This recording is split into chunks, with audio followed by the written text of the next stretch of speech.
तो दोस्तों आज मैं एक्सप्लेन करने वाला हूँ 2020 में आई मूवी डार्लिंग्स को। इसकी IMDb रेटिंग है 6.8 आउट ऑफ 10 जो कि मूवी के हिसाब से ठीक ही है। मैं मूवी को एक्सप्लेन करूंगा, लेकिन उससे पहले मैं बताना चाहूंगा कि हाल ही में मैंने अपने दूसरे चैनल पर वीडियो अपलोड करी है जिसमें मैंने बताया है कि आखिर क्यों लाल सिंह चड्ढा फिल्म बॉयकॉट की जा रही है। आप वीडियो को देखें और इस फिल्म से जुड़े अपने विचार उस वीडियो के कमेंट बॉक्स में बता सकते हैं। और चैनल नया है तो आप चाहें तो सपोर्ट करने के लिए आप सब्सक्राइब भी कर सकते हैं। तो मूवी की शुरुआत में हम बदरू नाम की एक लड़की को देखते हैं जो कि अपने प्रेमी हमजा से मिलने के लिए गई होती है। दोनों ही लोग काफी समय से एक दूसरे के साथ थे और बदरू हमजा से शादी करना चाहती थी, पर हमजा का कोई ठिकाना नहीं था, इसीलिए शादी टल रही थी। पर अब हमजा को इंडियन रेलवे में TC की नौकरी मिल जाती है, तो अब दोनों ही लोग शादी करने का सोच लेते हैं। अब यहाँ से कहानी 3 साल आगे शिफ्ट होती है, जहाँ हम देखते हैं कि अब बदरू और हमजा शादी करके खुशी खुशी एक दूसरे के साथ रह रहे हैं। हमजा खाना खा रहा होता है कि तभी उसके खाने में कंकड़ आ जाता है, तो बदरू अपना हाथ आगे कर देती है ताकि वो उसी में कंकड़ निकाल सके।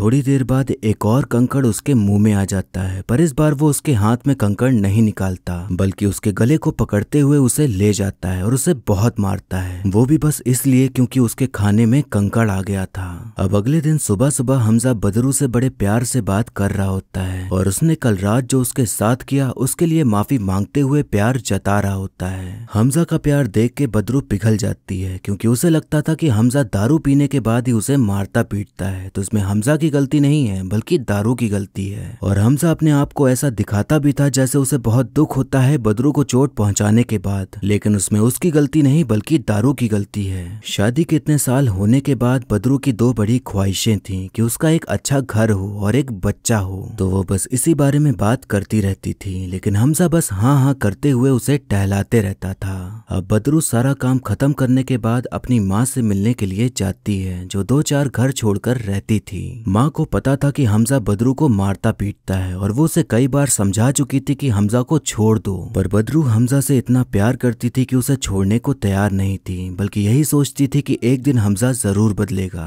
अब हम देखते हैं कि हमजा अपने बॉस के केबिन का वॉशरूम धो रहा होता है। हमजा TC की नौकरी करता था, पर उसका बॉस उससे अपने सारे काम करवा लेता था और बिल्कुल भी इज्जत नहीं देता था। हमजा सुबह शाम दिन रात बस दारू ही पीता रहता था और रात में जाकर अपनी बीवी को मारता पीटता था और सुबह फिर से प्यार जताने लग जाता और 3 साल से बस यही होते आ रहा था। हमजा अपनी जिंदगी में कुछ भी बड़ा नहीं कर पाया था और बाकी जहाँ काम करता था वहाँ उसकी कोई इज्जत नहीं थी, तो इन सभी चीजों की भड़ास वो अपनी बीवी को मारकर उतारता था। अब हम जुल्फी नाम के एक लड़के को देखते हैं जो कि माँ और बदरू के यहाँ आया करता था सेकंड हैंड चीजें बेचने के लिए। उन दोनों को ये लगता था कि शायद जुल्फी बदरू को पसंद करता है, तो इस बात का फायदा उठा के वो उससे सस्ते में चीजें ले लिया करते थे।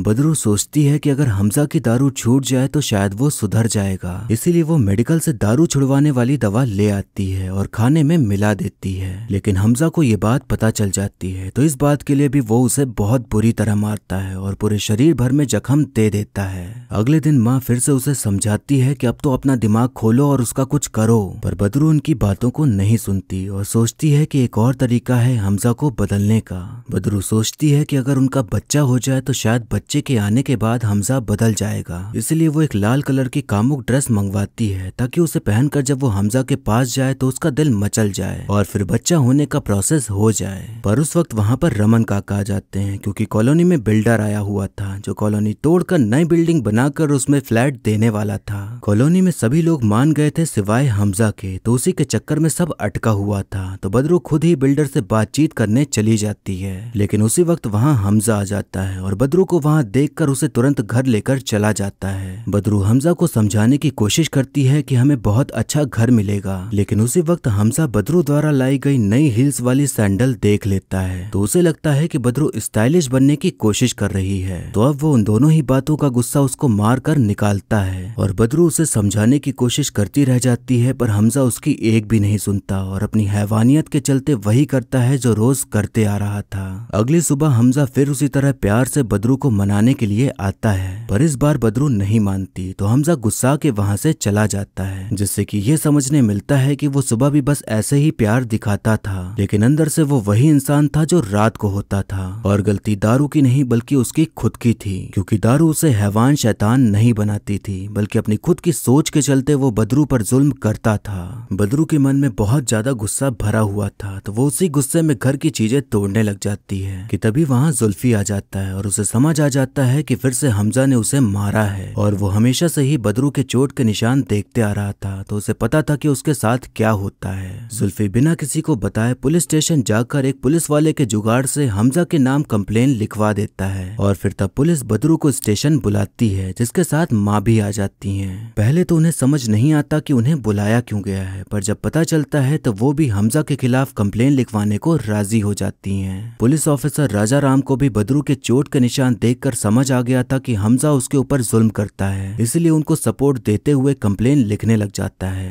तभी बदरू आखिरी बार हमजा से मिलने के लिए जाती है, तो हमजा उसके सामने रोने लग जाता है और अपने आप को जानवर और ना जाने क्या क्या बोल के इमोशनल ड्रामे करने लगता है। उधर कंप्लेन लिखवाते वक्त माँ कहती हैं कि ना जाने क्यों दारू पीने के बाद मर्द जल्लाद बन जाते हैं, तो पुलिस ऑफिसर बस एक ही बात कहता है कि औरत उन्हें बनने देती है। हमजा ये भी कहता है कि अगर उनका बच्चा होगा तो वो दारू छोड़ देगा, और इसी तरह मगरमच्छ के आंसू बहाते हुए कई तरह की बातें कहने लग जाता है। बदरू एक बार फिर उसकी बातों में आ जाती है और कंप्लेन वापस लेने के लिए कहने लगती है, और माँ के लाख समझाने पर भी बदरू उनकी एक भी नहीं सुनती। माँ उसे समझाने के लिए एक कहानी सुनाती हैं कि एक बार एक जंगल में बाढ़ आ गई थी। नदी किनारे एक मेंढक आराम से बैठा हुआ था कि तभी रोते हुए उसके पास एक बिच्छू आता है और उससे कहता है कि मुझे ये नदी पार करा दो। तो मेंढक उससे कहता है कि अगर तुमने मुझे काट लिया तो?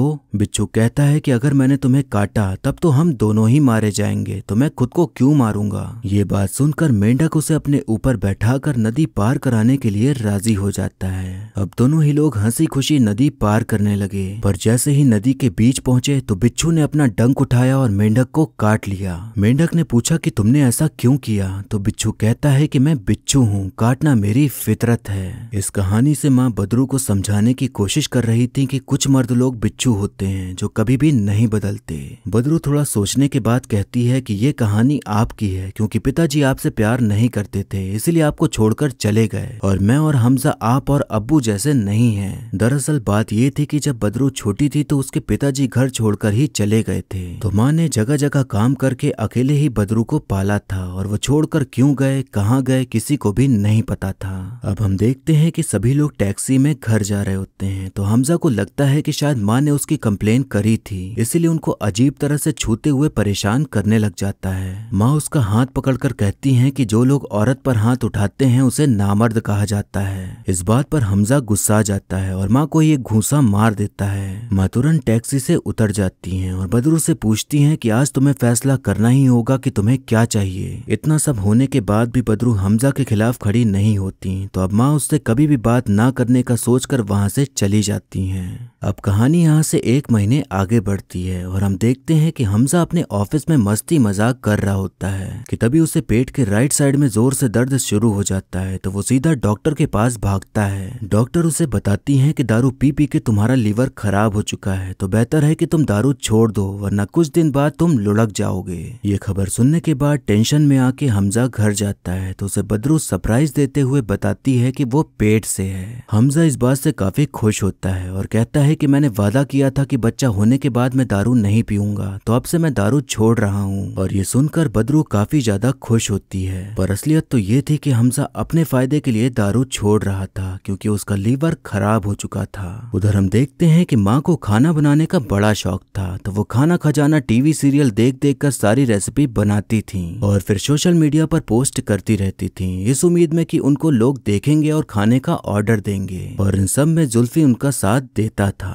तभी वहाँ पर बदरू आती है और खुशखबरी देती है कि वो माँ बनने वाली है। माँ जो अब तक उससे गुस्सा थी, ये बात सुनकर उनका सारा गुस्सा पिघल जाता है और वो खुशी के मारे उसे गले से लगा लेती हैं। तभी वहाँ हमजा आता है और माँ से माफी मांगता है, तो माँ उस खुशी में उसे भी माफ कर देती हैं। अब हमजा और बदरू खुशी खुशी साथ रहने लग जाते हैं और हमजा ने दारू भी छोड़ दी थी, पर हमजा के दिमाग में ये बात घूमती रहती थी कि आखिर उसकी कंप्लेन किसने करवाई थी, तो इस बात का पता लगाने में वो जुटा रहता था और ये देखने मिलता है कि वो बस खुश रहने का नाटक करता है, बल्कि है वो वैसा ही। माँ का जो खाना बनाने का शौक था उसे आगे बढ़ाने के लिए बदरू और जुल्फी उनकी मदद करते हैं और एक टिफिन सर्विस चालू करते हैं जिसमें कि माँ बेटी खाना बनाती थी और जुल्फी खाना डिलीवरी करने का काम करता था। अब हम देखते हैं कि हमजा उस पुलिस ऑफिसर के पास पहुंच जाता है जिससे जुल्फी ने कंप्लेन करी थी और उससे चिकनी चुपड़ी बातें करके उगलवा लेता है कि कंप्लेन किसने करी थी। अब ये जानने के बाद हमजा सीधा जुल्फी से मिलता है और उस पर शक करने लग जाता है कि इसका चक्कर बदरू के साथ चल रहा है। तो जुल्फी उसे समझाने की कोशिश करता है पर वो उसकी एक नहीं सुनता। जुल्फी बदरू को खबर दे देता है कि हमजा को पता चल गया है कि कंप्लेन उसने ही करवाई थी और तुम्हें इस बारे में पता था। तो अब वो गुस्से में घर जा रहा है। हमजा गुस्से में घर आता है और बदरू को मारने लग जाता है और वो एक बार भी नहीं सोचता कि वो पेट से है। वो उस पर ही शक करने लग जाता है कि उसका जुल्फी के साथ चक्कर चल रहा है और ये तक इल्जाम लगा देता है कि बच्चा भी उसका ही होगा। वो बदरू को घर से निकल जाने के लिए कह देता है और उसके अंदर इतना ज्यादा गुस्सा और हैवानियत भरी हुई थी कि वो बदरू को सीढ़ियों पर से धक्का ही दे देता है और उसके बारे में एक बार भी नहीं सोचता और वहां से एकदम आराम से चला जाता है जैसे कि कुछ हुआ ही ना हो। बदरू गिरते लड़खड़ाते अस्पताल पहुंचती है तो उसे वहां डॉक्टर बताती हैं कि गिरने की वजह से तुम्हारा बच्चा अब नहीं रहा। ये सुनने के बाद बदरू फूट फूट कर रोती है क्योंकि वो कोई छोटी बात तो नहीं थी। तभी बदरू खुद को ही मार डालने का सोच लेती है और खिड़की से कूदने ही वाली होती है कि वो कुछ सोच कर रुक जाती है। अब सीन यहाँ से कट होता है और हम देखते हैं कि माँ बदरू के घर जाती हैं क्योंकि उसी ने उनको बुलाया था और जब वो घर में एंट्री लेती हैं तो वहाँ का नजारा देखकर उनके होश उड़ जाते हैं। वो देखती हैं कि बदरू ने हमजा को कुर्सी से बांध रखा है और नींद की गोलियां देकर बेहोश कर दिया है। हमजा ने आज तक बदरू के साथ जो भी किया था अब वो उन सभी चीजों का बदला लेने का सोच लेती है और इसीलिए वो खुद को मारने से पहले रुक गई थी क्योंकि उसे समझ आ गया था कि वो खुद को क्यों मारे जबकि ये हालत तो किसी और ने की है तो उसे ही सजा क्यों ना दें। अब माँ और बेटी दोनों लोग सोचने लगते हैं कि अब आगे क्या करना है और माँ उसे मार डालने के अलग अलग आइडियाज बताने लगती हैं क्योंकि हमजा के प्रति उनके अंदर नफरत ही भरी हुई थी जो कि सही भी थी क्योंकि वो प्यार करने के लायक तो नहीं था पर बदरू उसे मारना नहीं चाहती थी बल्कि उसे सबक सिखाना चाहती थी और उसने जो जो अब तक किया वही उसके साथ करते हुए ये चाहती थी कि वो उसकी इज्जत करे। हम देखते हैं कि जब जुल्फी घर आता है तो वो लोग उसे भी बता देते हैं कि उन्होंने हमजा की क्या हालत करी है क्योंकि वो जानते थे कि जुल्फी उनका ही साथ देगा। अब बदरू वही लाल ड्रेस लाल हील्स पहनकर अपने चोट के निशानों को मेकअप से ना छुपाते हुए उन्हें खुद की सुंदरता में अपनाकर एकदम अच्छे से तैयार होती है और हमजा के पास जाती है। हमजा ने एक बार उसे उसकी ही लाल हील्स से मारा था तो बदरू भी उसके साथ वैसा ही करती है क्योंकि उसके अंदर इस बात का गुस्सा भरा पड़ा था कि उसकी वजह से उसका बच्चा मारा गया। हमजा कई दिनों से अपने काम पे नहीं गया था तो उसके बॉस उसे कॉल करते हैं तो बदरू उनसे झूठ बोल देती है कि हमजा अपने गांव गया है क्योंकि उसके पिताजी की मृत्यु हो गई है और वो फोन घर पर ही छोड़कर गए हैं। अब हम देखते हैं कि हमजा को एक कांच का टुकड़ा मिल जाता है जिससे कि वो रस्सी को काट कर आजाद हो जाता है। वो बदरू पर हमला करने ही वाला होता है कि तभी वहाँ माँ आ जाती हैं और उसे मारकर बेहोश कर देती हैं। माँ के पहचान में एक कसाई वाला था जिसका नाम करीम भाई होता है तो उसके जुगाड़ से वो नशीली दवाई मंगवा लेती हैं ताकि उसका डोज देकर हमजा को नशे में रखें लेकिन थोड़ा बहुत होश में भी रहे। अब हम देखते हैं कि हमजा के बॉस सीधा घर ही आ जाते हैं क्योंकि हमजा के पास कुछ चाबियां थी जिनकी बॉस को जरूरत थी। हमजा को छुपाने के बाद माँ दरवाजा खोल देती हैं तो वो हमजा के बारे में पूछते हैं तो माँ बता देती हैं कि उसके अब्बू गुजर गए हैं तो इसलिए गाँव गया है। बॉस कहते हैं कि हमजा के पिता की मौत तो 1.5 साल पहले ही हो गई थी तो अब बताओ कि तुम लोग झूठ क्यों बोल रहे हो। अब दोनों लोग बॉस को हमजा के पास ले जाते हैं जो कि नशे की हालत में लेटा हुआ था तो दोनों ही लोग झूठ बोल देते हैं कि हमजा ने ही झूठ बोलने को कहा था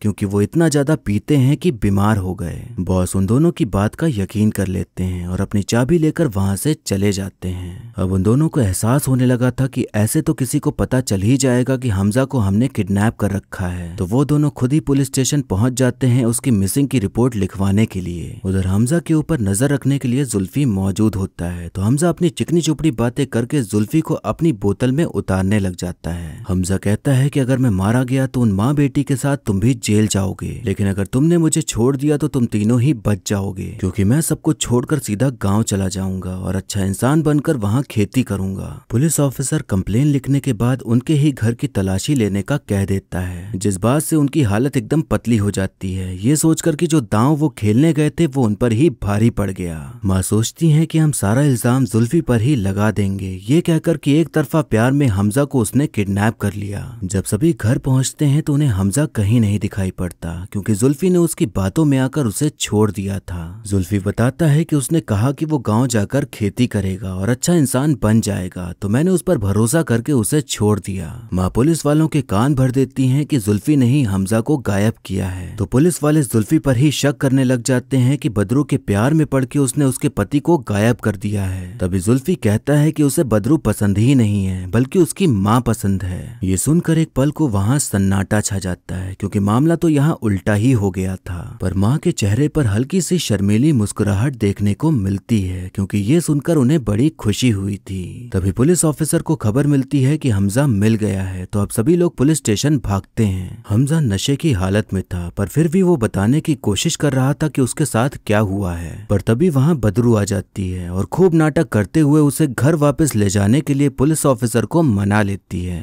अब उन्हें ये बात तो समझ आ गई थी कि हमजा नहीं सुधरने वाला क्योंकि जुल्फी ने उसे एक मौका दिया, पर फिर भी वो वापस उनकी कंप्लेन लिखवाने आ गया था। तो अब वो लोग उसे मारने का ही सोच लेते हैं। वो तीनों उसे पहले दारू पिलाते हैं और फिर उसे छत पर ले जाते हैं और वहां से फेंकने ही वाले होते हैं कि हमजा कहने लगता है कि ये मौत एक्सीडेंट नहीं लगेगी और तुम सब फंस जाओगे, लेकिन मैं सब कुछ कबूलने को तैयार हूँ और मैं वो सब कुछ करूंगा जो तुम चाहोगे। बदरू दोबारा से उसे घर ले आती है और मोबाइल में वीडियो बनाते हुए उसे वो सब कुछ बोलने के लिए कहती है जो उसने उसे लिख के दिया हुआ था। उसने यही बोलने को कहा था कि मैं अपनी पत्नी को मारता पीटता हूँ और मुझे लगा कि प्रॉब्लम दारू में है, लेकिन जब मेरी मारपीट की वजह से मैंने अपनी बच्ची खो दी तो मैंने उस दिन दारू नहीं पी थी। मतलब कि प्रॉब्लम दारू में नहीं मुझ में है। मैं बदरू को और दुख नहीं देना चाहता, इसलिए सब कुछ छोड़कर हमेशा के लिए अपने गाँव जा रहा हूँ। ये वीडियो बनाकर बदरू हमजा के सोशल मीडिया अकाउंट पर पोस्ट कर देती है और तब हमजा सोचता है कि अब वो आजाद हो जाएगा, लेकिन ऐसा होता नहीं क्योंकि कुछ मर्द बिच्छू की तरह होते हैं जो कभी भी नहीं बदलते। और यही सोचकर माँ उसको फिर से बेहोश कर देती हैं। फिर इसके बाद वो सभी करीम भाई की मदद लेकर उसे रेलवे ट्रैक पर ले जाते हैं और वहीं पर बांध देते हैं क्योंकि बिच्छू यानी हमजा कभी भी बदलने वाला नहीं था और जो भी उसने वीडियो में कहा था उसने दिल से नहीं कहा था, बल्कि इसीलिए कहा था क्योंकि उसे आजाद होना था। वो सभी उसे ट्रैक पर बांधकर जाने लगते हैं कि तभी बदरू का मन अचानक से बदल जाता है और वो कहती है कि ये गलत है। माँ उसे समझाती हैं कि तुम अपने कलेजे को मजबूत बनाओ क्योंकि ये इसी के लायक है। बदरू कहती है कि ये इसी के लायक है, लेकिन मैं तो मेंढक हूँ, तो मैं इसके जैसे क्यों बन रही हूँ?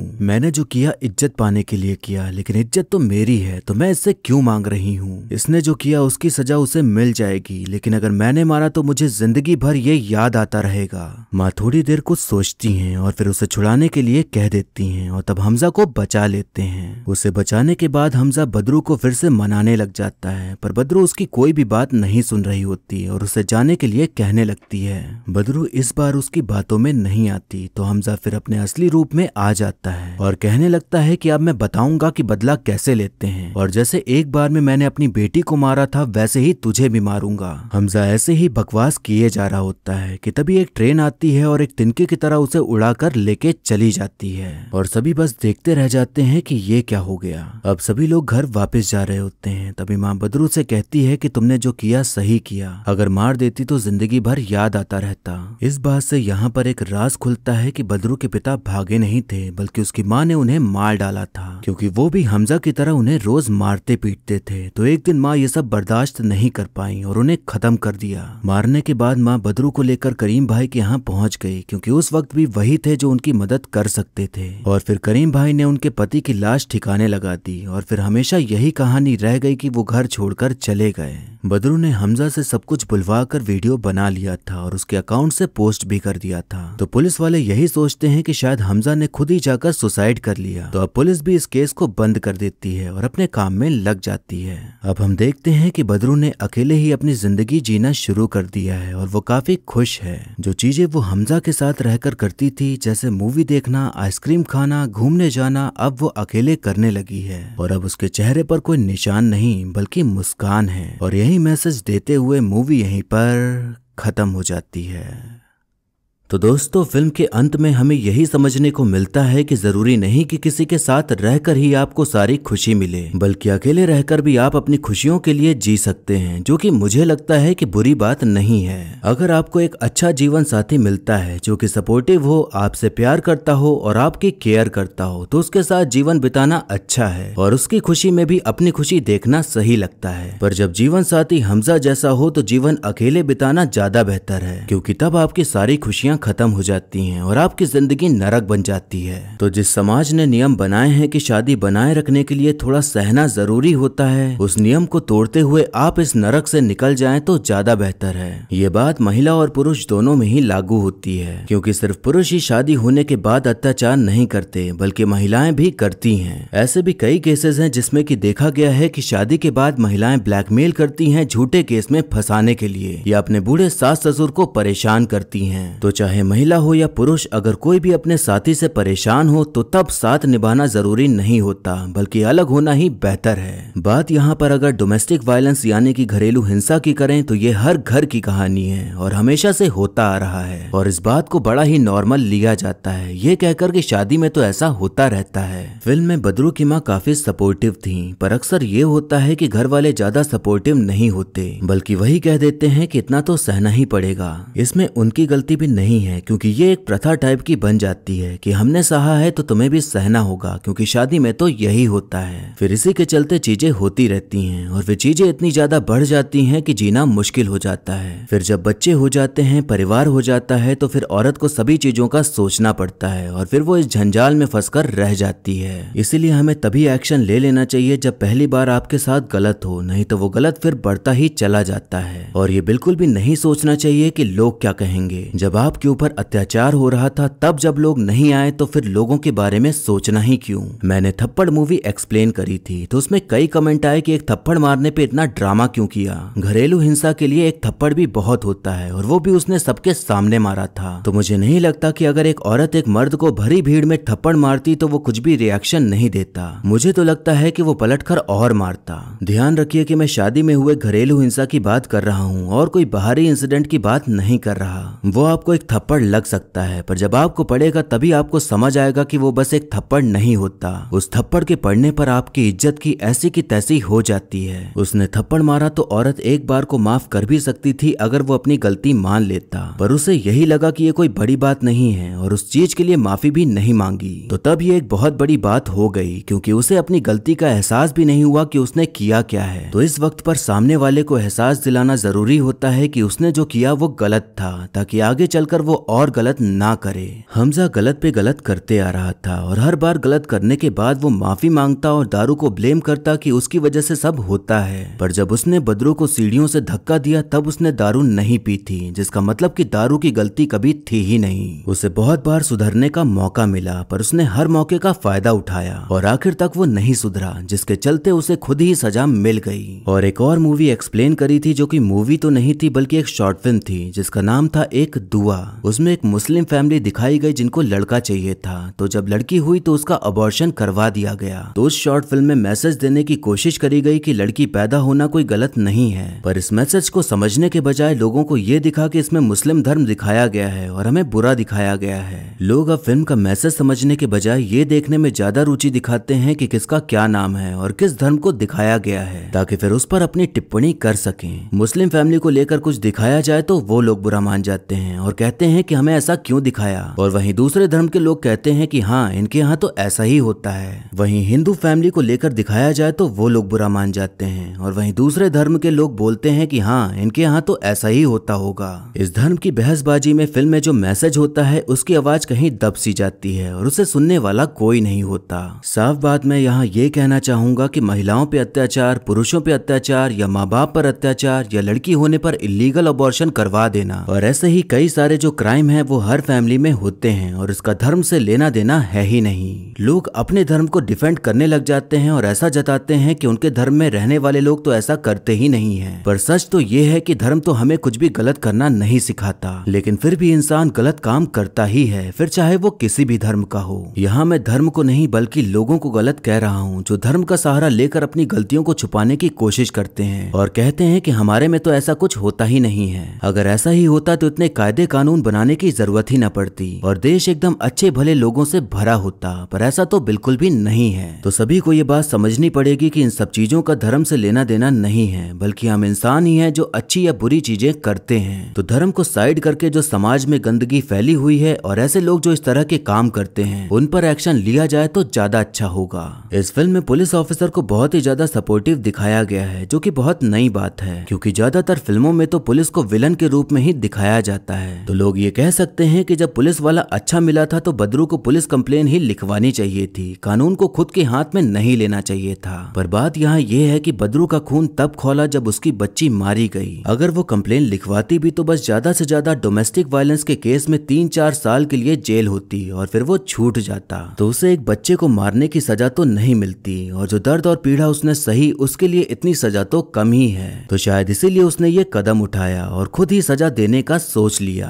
अगर आप में से कोई वकील है तो कमेंट करके सभी को ये जानकारी जरूर दीजिएगा कि ऐसे केसेस में कौन सी धाराएं लगती हैं और क्या सजा मिलती है। जब ये फिल्म आने वाली थी तो इस फिल्म को बॉयकॉट किया जाने लगा, ये कहकर कि इसमें पुरुषों के ऊपर घरेलू हिंसा को दिखाया गया है और इस बात का मजाक बनाया गया है। मूवी देखे बिना ही लोगों ने ये ट्रेंड चालू कर दिया, लेकिन जब फिल्म सामने आई तो सभी बॉयकॉट करने वाले लोगों की बोलती बंद हो गई। तो इस बॉयकॉट वाले झंझाल के ऊपर जो वीडियो बनाई है इसे आप देखिएगा जरूर, लिंक आपको डिस्क्रिप्शन में मिल जाएगा। अब एक्टिंग की बात करें तो नो डाउट कि आलिया भट्ट ने अपने रोल को बहुत ही अच्छे तरीके से निभाया है और अब तक वो इतने अच्छे किरदार निभा चुकी हैं कि उन्हें ये प्रूव करने की जरूरत नहीं है कि वो कितनी अच्छी अदाकारा हैं। भले ही उनको ट्रोल किया जाता है और कई लोगों को पसंद नहीं है, पर इस बात को आप नकार नहीं सकते कि वो एक अच्छी एक्ट्रेस हैं। जिनको उनकी एक्टिंग देखनी है वो उनकी राजी, हाईवे, डियर जिंदगी, उड़ता पंजाब, गंगूबाई काठियावाड़ी मूवी देख सकते हैं। शेफाली शाह दिल्ली क्राइम सीजन 1 के बाद से एकदम ही निखर कर सामने आई हैं और एक के बाद एक बेहतरीन कैरेक्टर निभाते हुए सबको अपनी एक्टिंग का फैन बना रही हैं। उन्होंने इस फिल्म में भी बहुत ही बढ़िया तरीके से अपने रोल को निभाया है और काफी बढ़िया एक्टिंग करी है।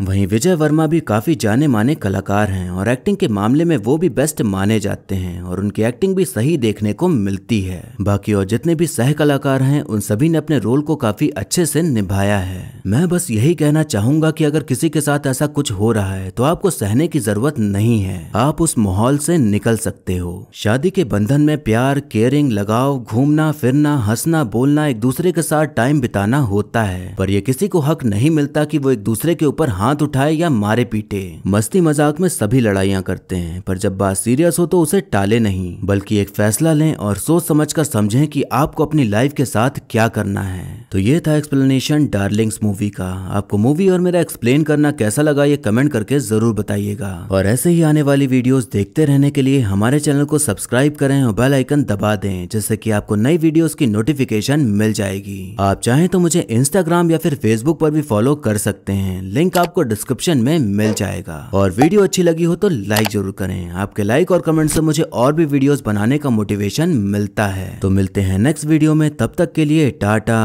बाय बाय और नमस्ते।